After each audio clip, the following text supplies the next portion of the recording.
लिहाजा ये तय है कि रजात एक ऐसा अकीदा है कि जिसे समझने के लिए, जिसे वाज़ेह रखने के लिए कुरान और हदीस का सहारा जरूरी है। हम पर जो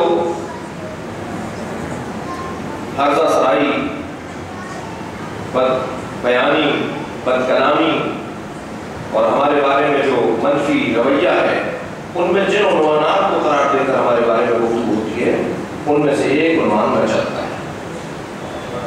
और कहते हैं कि रजत के कायल अफराद दर हकीकत गुमराह हैं, काफिर हैं, माज़अल्लाह, और गुलात से ताबीर करते हैं कि गाली हैं, इसलिए कि गुलात और शिया लेना है। ये तय है, ये मैं कह रहा हूँ। गुलात, गाली और शिया लेना है। शिया और होता है, गाली और होता है। ये मजमा शियों का है, गालियों का नहीं है। और शियों में और गालियों में एक मोटा सा फर्क यह है कि शिया अपने इमाम के आगे चलता है, गाली अपने इमाम के पीछे चलता है। शिया अपने इमाम के पीछे चलता है, गाली अपने इमाम के आगे चलता है। शिया इमाम की पैरवी करता है, गाली इमाम से आगे आगे बढ़ रहा होता है। शिया और गाली में बहुत मोटा फर्क है। गालियों का ये कहना है कि इमाम मौला अली रहलत नहीं हुई मौला की, मौला शहीद नहीं हुए कूफे में, ठीक है। गालियों का ये कहना है। अलबत्ता मुझे ये किसी और मौके में हमें अर्ज करना होगा कि हमें तय करना होगा कि नुसैरी, गाली, शिया, मुफव्विदा, कदरिया, ये जो तक़सीमात हैं इल्म कलाम की, इन सब के अपने अपने कायद हैं। खामखा किसी और के जूते में पैर नहीं डालना चाहिए।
रजत के फायदे क्या है, रजत का हासिल क्या है, रजत क्यों होगी भाई? नतीजा क्या है, इसका जरूरत क्या थी? सबसे पहली बात तो ये कि अल्लाह अपनी कुदरत का इजहार करना चाहता है। मेरे मासूम तीन लोग हैं जो आइम्मा के जमाने में रजत के खिलाफ तकरीरें करते थे जी। एक इब्न कव्वा, अरबी नाम है, एक सलमान भेज रहा मोहम्मद वाले,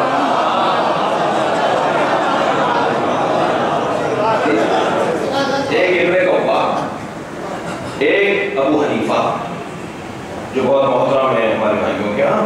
ये रजत के मौजू पर खिताबात करते थे, तकरीरें करते थे और अहले बैत के चाहने वालों की गुमराही पर एक अपने गुमान से दलील ये बनाते थे कि रजत के कायल हैं।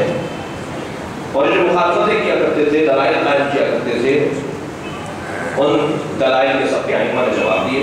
एक का दौर है इमाम कासिम का दौर, एक का दौर है इमाम सादिक का दौर, एक का दौर है मौला अली का दौर।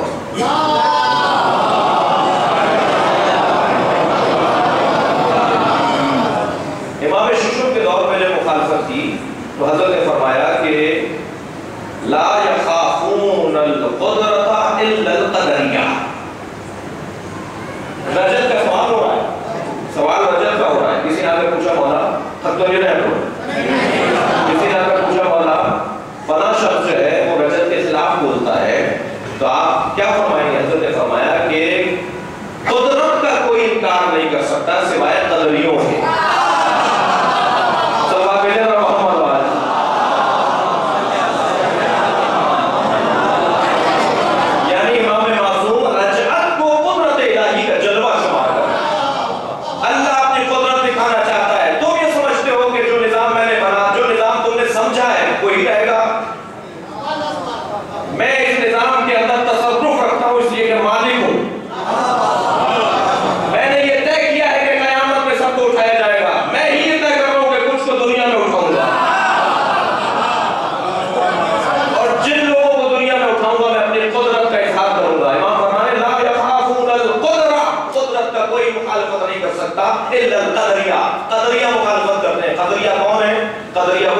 कि जो इंसान के इस्तिक़लाल के कायल हैं।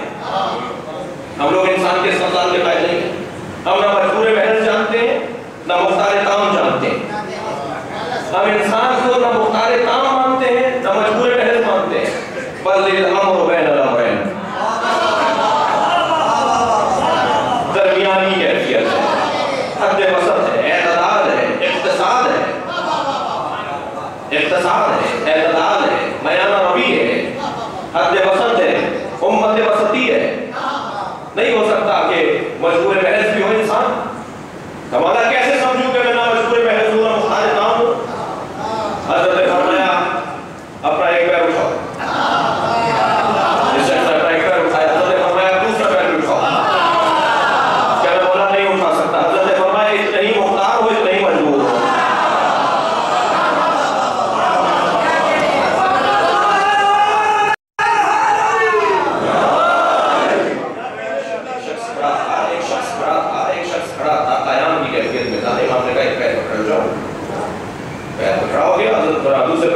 दूसरे पैर को उठा दो। हवाला नहीं कर सकता, तो हमें इतने मुख्तार हो, इतने मजबूर ना हम मजबूर रह ना। क़दरिया जो लोग हैं वो कहते हैं कि हम मुख्तार, हमारे हाथ में जो करना है, हमारी मर्जी जो हम करें, हम जो करेंगे वही आप और सच है। कुदरत रखने वाले लोग, तो भाई कुदरत की मुखालफत कौन करेगा? अगर मैं जुमला और बेहतर करूं, हकीकत कुदरत की मुखालफत जाली कुदरत रखने वाला है। या यूं कहूं कि हकीकत कुदरत की मुखालिफत कुदरत का इजहार करने वाला करेगा। जिसके पास कुदरत नहीं है वो सारे कुदरत को चैलेंज करता है। ऐसे ही ना, सारे कुदरत को चैलेंज कौन करता है? जिसके पास खुद कुदरत नहीं है, वरना वो चैलेंज ना करे, वो मुकाबला ना करे। लिहाजा सबसे पहला फायदा और सबसे पहला असर या एक असर कुदरत इलाहिया का इजहार। मैं जिंदा रहूंगा कितनी उम्र, कितनी मुद्दत के बाद? कैसे कोई गरज नहीं है। जब मैंने पहली मर्तबा बनाने में कोई दिक्कत नहीं रखी, दोबारा बनाने में मुझे क्या देता है? बताओ, पहली दफा बनाना मुश्किल है या दूसरी मर्तबा? अजब का सवाल है, मासूम का सवाल है। बताओ, पहली मर्तबा खल्क़ करना मुश्किल है या दूसरी मर्तबा?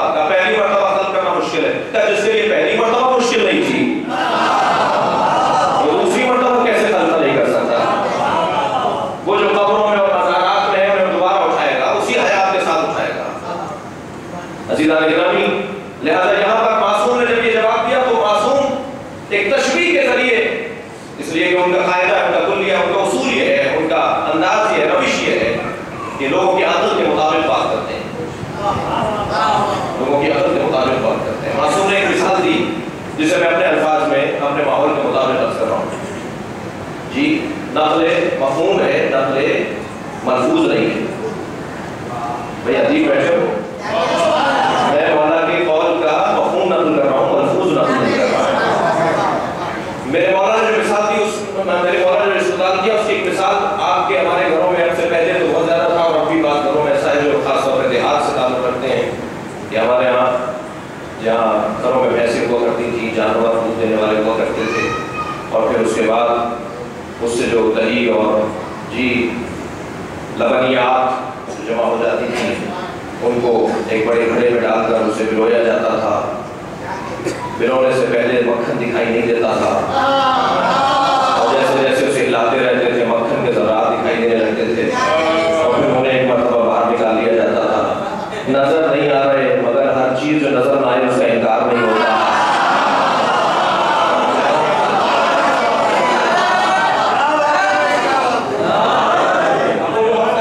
जो एक मरतबा जमा हुए उसे बाहर निकाल दिया गया, तो ये कैफियत है जी, वो भिगोने की कैफियत और मक्खन निकालने की कैफियत। परवरदिगार आलम कुरान में कह रहा है, इज़ा ज़ुल्ज़िलतिल अर्ज़ु ज़िलज़ालहा व अख़रजतिल अर्ज़ु अस्क़ालहा। सलाम भेजना मोहम्मद वाले।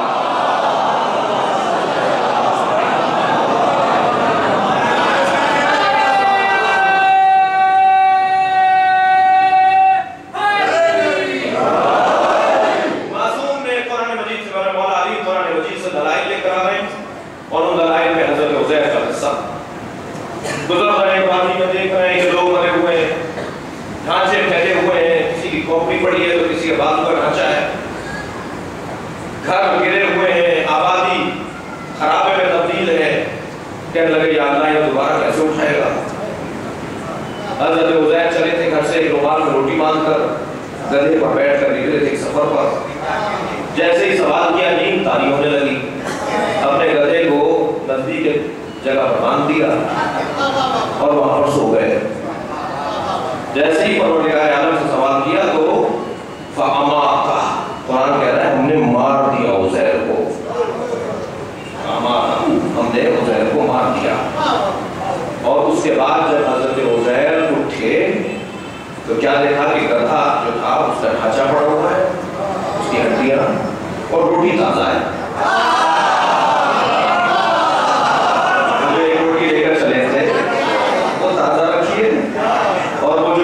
गधा था जिस पर बैठकर आए थे सवारी, उसका ढांचा पड़ा हुआ है। तो दोनों को देखकर अभी जी ये कैफियत में थे, ये सोच रहे थे कि मैं क्या माजरा देख रहा हूँ। तो आवाज आया, कम लबिस्ता, कितने दिन सोए हो। कहने लगे लबिस तो यौमन औ बाद यौम, या एक दिन सोए हो या आधा दिन सोए हो, कुछ हिस्सा दिन का सोए हो। तो फरमाया लबिस्ता में मकाम, हमने तुम्हें 100 साल तक सुलाया है, तुम 100 साल के बाद उठे हो। और अगर यकीन करना है तो गधे को भी देखो, रोटी को भी देखो, और हम ही हयात भी देते हैं, हम ही मौत भी देते हैं। कुदरत इलाहिया का जलवा है रजात। अल्लाह इसी दुनिया में दिखाना चाहता है, मरने के बाद अज़ीज़ान इकराम 1% जरूर है। ये कम्युनिज्म से ताल्लुक रखने वाले लोग या गैर इस्लामी नजरियात रखने वाले लोग तहरीर क़यामत के बारे में अपने नजरियात रखते हैं। अल्लाह 1% को भी गुंजाइश नहीं देना चाहता। माशरे के अफराद ये कहेंगे क़यामत कहाँ होनी है, मरने के बाद कहाँ उठाया जाना है। तो मरने के बाद ईमान मत रखो, हम इसी दुनिया में उठाकर दिखाएंगे, जिसे रजत कहा जाता है। परवरदिगार आलम ने सबसे ज्यादा पसंद किया इस्लाम को। इन्नद्दीन इंदल्लाहिल इस्लाम। यो तो सारे अदियान अल्लाह के भेजे हुए हैं, आसमानी है, मगर इन अदियान के अंदर ज़ात किबरिया ने सबसे ज्यादा पसंद किया इस्लाम को। या अल्लाह, जिस इस्लाम को तुमने सबसे ज्यादा पसंद किया, उस इस्लाम के मानने वाले तो बहुत कम है। उस इस्लाम के मानने वाले तो बहुत कम है। अक्सरियतों में मसीहियों की इस वक्त एक बड़ी तादाद तो गैर मुस्लिमों की है। तू कह रहा है मैंने इस्लाम को पसंद किया, तू इस दुनिया का खालिक है, तू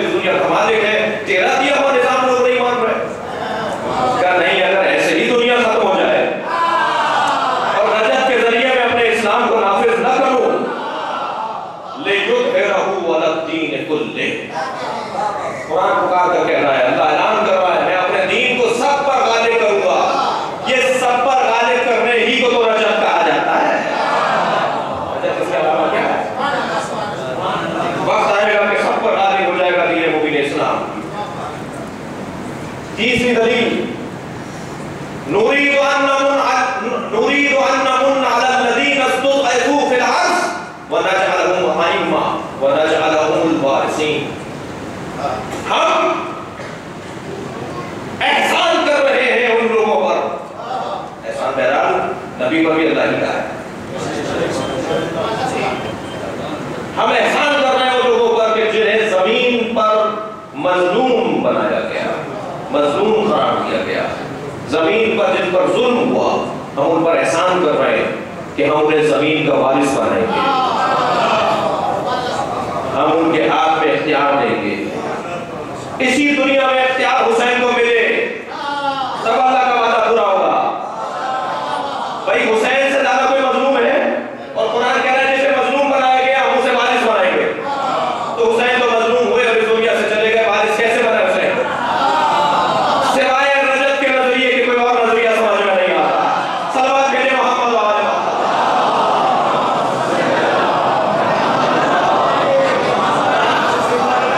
कुरान का वादा है कि हम मजलूमों को जमीन का वारिस बनाएंगे। क्या एक जुमला और कहता चला जाऊं? हमारे पास मकतब से ताल्लुक रखने वाले अपनी अकीदत का इजहार करते हैं, इश्तिहारात, पैगंबरों के जरिए, पम्फलेट के जरिए, किताबों के जरिए, तकरीरों के जरिए, और अपनी मोहब्बत का इजहार कभी कभी इस अंदाज से करते हैं कि अली वारिस, तो आवाज आती है नहीं अल्लाह वारिस। तो मैं उनसे भी इस आयत के मुताबिक मुखातिब हूं। तुम्हें कुरान पढ़ना भी नहीं आता, समझने भी नहीं आता। अगर कुरान मजीद को पढ़ लिया होता तो कुरान मजीद ने, अल्लाह ने ऐलान किया है कि मैं जमीन का वारिस अपने नेक और साले बंदों और मजलूमों को बनाऊंगा। सल्लल्लाहु अलैहि मोहम्मद व आले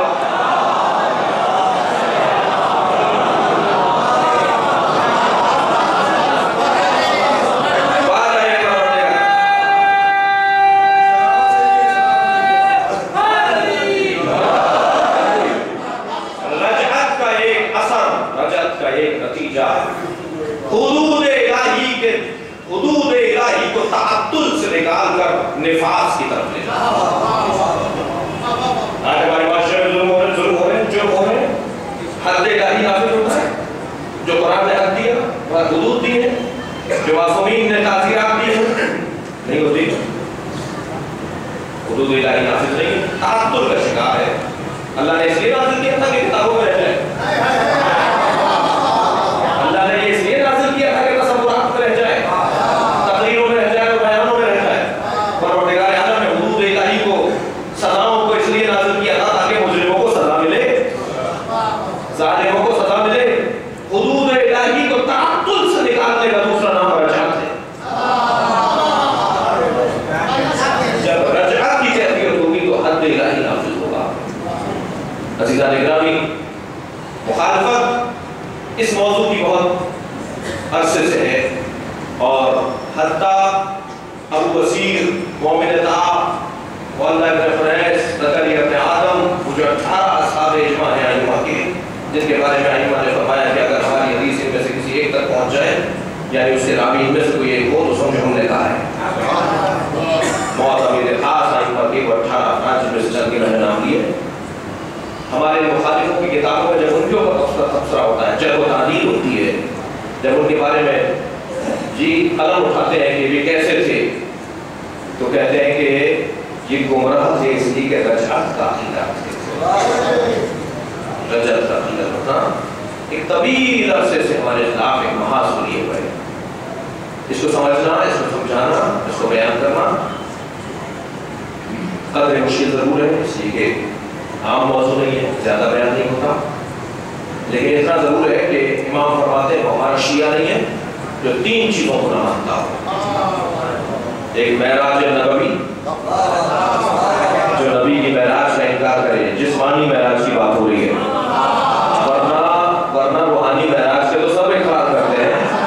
आज जिस्मानी मेराज की है, जो जिस्मानी मेराज नबवी का इनकार करे वो हमारा शिया नहीं है, वो हमारा चाहने वाला दूसरा जो शफाअत का इकरार ना करे, यानी ये कहे कि हमारी शफाअत नहीं होगी, हम पर ही एतमाद न करता हो तो हमारा शेख